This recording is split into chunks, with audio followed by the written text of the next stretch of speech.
Ladies and gentlemen, the Minister of Police has been buried alive in the Commission chambers. Commissioner Baloyi and Advocate Sello just delivered the most brutal cross-examination you will ever witness. They didn't just question Mchunu, they systematically dismantled every single excuse he gave for disbanding the political killings task team. Watch as Baloyi delivers the knockout blow. Minister, SAPS has multiple task teams, the taxi violence task team, the mining task team, and more. You say task teams outside the structure are constitutionally untenable. So why did you only disband the PKTT? Why are all the other task teams still operating if they have the same constitutional problem? Boom! Mchunu is trapped! He stumbles. He backtracks. He contradicts himself again and again. He tries to escape, but Baloyi won't let him breathe. She keeps hammering. It's a yes or no answer, Minister. Either all task teams are unconstitutional or none of them are. You can't just pick one to disband. At one point, Mchunu desperately admits, "You misunderstood me," only to fall deeper into the trap Baloyi set for him. This is what accountability looks like. And by the end of this hearing, there's only one place left for Mchunu: straight to jail, throw away the keys. If you want to see a masterclass in how to expose lies and corruption, you need to smash that like button and subscribe, because this channel brings you the unfiltered truth that mainstream media won't show you. Now, roll the video and watch Mchunu's political career collapse in real time. Or to get their mandates fulfilled. Not to say it's unconstitutional, teams are unconstitutional and so on, but if SAPS more and more depends on task teams which are temporal, firstly you have a problem of administering them, carrying them on your shoulders, and then it makes you less likely to fulfill your mandate. Yes. The problem with your explanation, Minister, in that paragraph is you're specific. You're speaking about the NPKTT.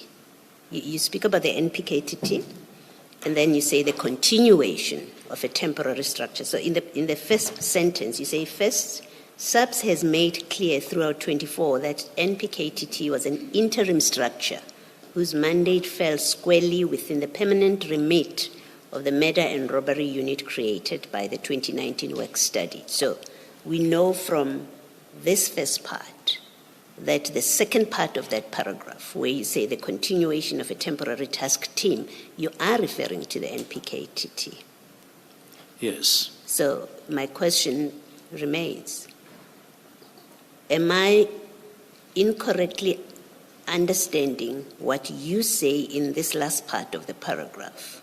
Do I misunderstand when I read it, which I did, to mean this is one of your reasons that the NPKTT that you give for disbanding the PKTT, it is that it is constitutionally untenable to have the PKTT, which you describe as outside of the structure, the organizational structure, that to have it continue to exist, this temporary team, the PKTT, is constitutionally untenable?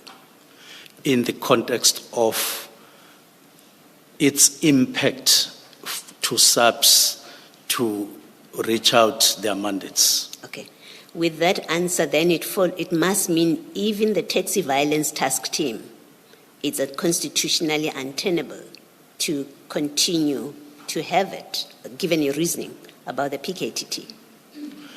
That is why the taxi task team was put under specialized units inside SAPS organogram. Okay, but you didn't dissolve it. You didn't disband it. No, what happened with it? It was put under murder and robbery, which is under serious and violent crimes, to permanently reside within the structure, which makes it better for SAPS to fulfill their mandates. Yes. So, which is different from a standalone structure like PKTT. Well, can I maybe make my point this way? The PKTT, as at the 31st of December, was not the only task team of the SAPS. You express in paragraph 167 that it's constitutionally untenable to have a task team exist outside of the organizational structure. That's what you say. The principle is it's constitutionally untenable to have task teams outside of the structure. Maybe you're correct, maybe you're not. But the question is, you dissolve only one task team when you have that concern about the constitutionality of task team. It is only one task team that you dissolve. You're happy to live with the unconstitutional existence, if ever there's such a concept. You are happy to countenance the continued constitutionality problem you have about the existence of other task teams, but just not the PKTT. Please explain in a way that makes that your decision to make sense. Now, historically, the National Political Killings Task Team is the only team that had been associated with being inside or outside the structure all the time from 2019. And as indicated before, it was always expressly indicated by SAPS that it would need to be integrated, it would need to be absorbed. And therefore, that's why it sort of features higher than any other team. This is my last engagement, I think, for now on this. Have you just said that the PKTT is the only task team that the SAPS have considered to be outside of the structure, of the organizational structure? No, I'm saying the PKTT is the only task team that had consistently featured in the conversation parallel to structures, simply because of one reason. Its tasks were identified by SAPS as requiring absorption to a specialized unit inside. And it's almost because the other teams that were originally identified, they were identified as a problem, as a burden, as being untenable. That's why they were then dissolved, if I could talk that language, and integrated into like murder and robbery, and under murder and robbery and under serious and violent crimes. They were doing integration so that these task team could be managed better, yes, in a sustainable way, so that you could be certain about the instruments you are using to fight crime. Okay. Can I just try one last time so that I understand what your answer is to my question? Yes. Are you saying to us the PKTT, and it's a yes or no answer, I either misunderstand or understood you correctly. I'm going to reframe my question. Are you saying the PKTT is the only task team that the SAPS that you are referring to considered to be outside of the organizational structure? It's either yes, that's what you're saying, or no, that's not what you're saying. For my clarity, I hear you very well, but if you could be kind to me to repeat your question. Okay, that's all right. You spoke in a way that made me understand you to be saying, according to the SAPS discussions, yes, the PKTT was the only task team that was considered to be outside of the organizational structure. You spoke in a way that I understood you to be saying that. So what I'm asking is that what you are saying, that understanding of mine that I've just projected back to you. Yes. And that's why I say understand. it's a yes or no answer. Either I understood you correctly to be saying only the PKTT was considered to be outside of the structure, or no, I misheard or misunderstood you. You misunderstood me. Yes. And the reason for that is that National Political Killings Task Team is the only structure, or the only not structure team that was targeted, if I could use that language, I see. for, over a long time for integration. It's as if even the specialized units were established such that you would absorb, because Okay. that... Can yes. I stop you there, Minister? Okay, thank you. What I wanted to establish with you a few questions back Okay. was you have other task teams in the Yes. SAPS. Yes. Can we agree, if you are correct in this sentence where you say the continuation of a temporary task team outside of the organizational structure is untenable both administratively and constitutionally? If you are correct with that statement, it holds for all task teams. Yes, It must be. That's correct. Okay, that's all I wanted to establish. So it's not just unique to the PKTT. Yes, it that's also correct. applies to the mining task team, to any other task team that the SAPS has.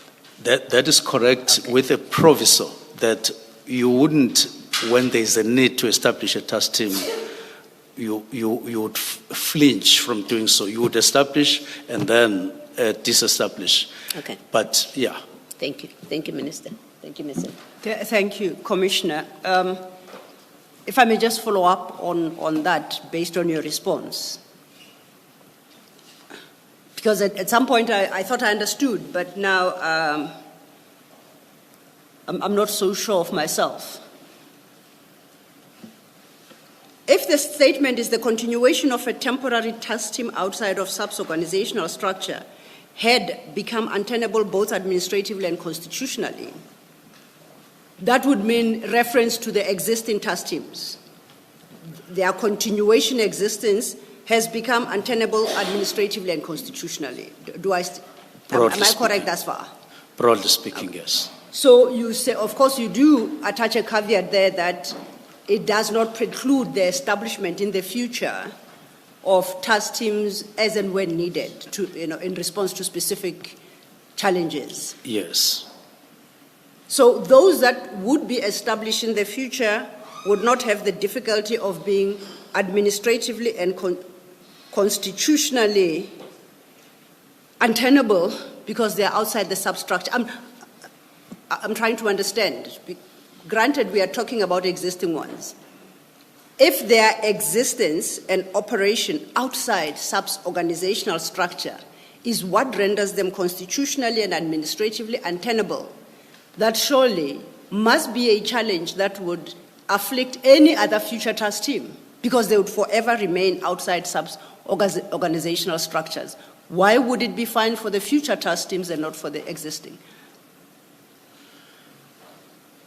I did indicate at the beginning that, or at some point, that generally when you look at mandates of SAPS and so on, you realize that it's important that whatever gets done in a sustainable way, cost-effective way, and so on, and with necessary intended impact. Therefore, generally discouraging, that statement is meant to generally discourage, in other words, to caution all of us that we're not going to make SAPS an organization of temporal task teams in general. But it doesn't mean that even when it is necessary to establish a task team, you would not establish one, but consider that it is cumbersome. Yes. Consider that it diminishes your chances to obtain or to reach out for your mandates. Thank you for that, Minister.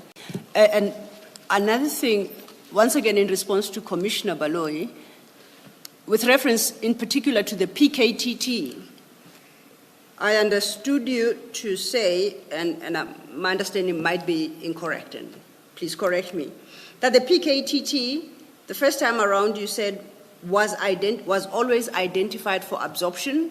The second time you referenced this issue, you said was targeted for integration. Did I hear you? Did I understand you correctly? Correct. The verdict: Mchunu is guilty of lying to the Commission. Let me break down exactly what just happened here, because what you just witnessed was a masterclass in exposing corruption and lies. Here's what Mchunu claimed. Minister Mchunu came to the Commission with one excuse for disbanding the Political Killings Task Team, the PKTT. He said in his affidavit, paragraph 167, that having task teams outside of the organizational structure is constitutionally untenable. He said it's against the Constitution. He said SAPS cannot have temporary teams operating outside the main structure. But here's where Commissioner Baloyi destroyed him. Baloyi asked a simple question. Minister, if task teams outside the structure are constitutionally untenable, why does SAPS still have other task teams operating? She listed them. The Taxi Violence Task Team, still operating. The Mining Task Team, still operating. Multiple other task teams, all still operating. Mchunu tried to claim the Taxi Violence Task Team was integrated into the structure, but Baloyi caught him lying. She said, Minister, you didn't disband it like you disbanded the PKTT. You just moved it under a different unit. It's still a task team. The trap closes. Then Baloyi laid the final trap. She said, Minister, your own words say that any task team outside the structure is constitutionally untenable. That's a principle. If it's true for one, it's true for all. She forced him to answer yes or no. Does this constitutional problem apply to all task teams or just the PKTT? Mchunu had no choice. He had to say yes. It applies to all task teams, and that's where he hanged himself. Because if all task teams outside the structure are constitutionally untenable, then why did Mchunu only disband the PKTT? Why are the other task teams still operating today? Let me make this crystal clear for everyone.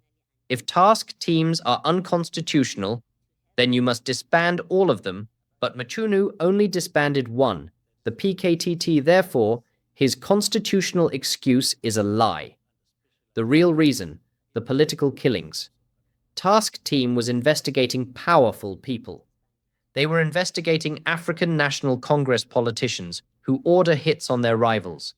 They were investigating the taxi mafia. They were getting too close to the truth. So what did Mchunu do? He killed the investigation. He disbanded the only task team that was holding politicians accountable for murder. Advocate Sello finished him off. Then Advocate Sello came in with the follow-up questions. She asked, Minister, you said the PKTT was always targeted for integration, but you didn't integrate it, you disbanded it. Where did those investigators go? Where did the cases go? Mchunu kept stumbling, kept contradicting himself. At one point he said, you misunderstood me. But Sello and Baloyi made him repeat his answers multiple times. There was no misunderstanding. Mchunu was caught in his own lies. The smoking gun. Here's the evidence of guilt. Mchunu claims constitutional concerns about task teams, but he only disbanded the PKTT, not the other task teams. He cannot explain why the constitutional problem only applies to one task team. He contradicts himself multiple times, trying to escape the question. He admitted the principle applies to all task teams, but his actions only targeted one. What this means.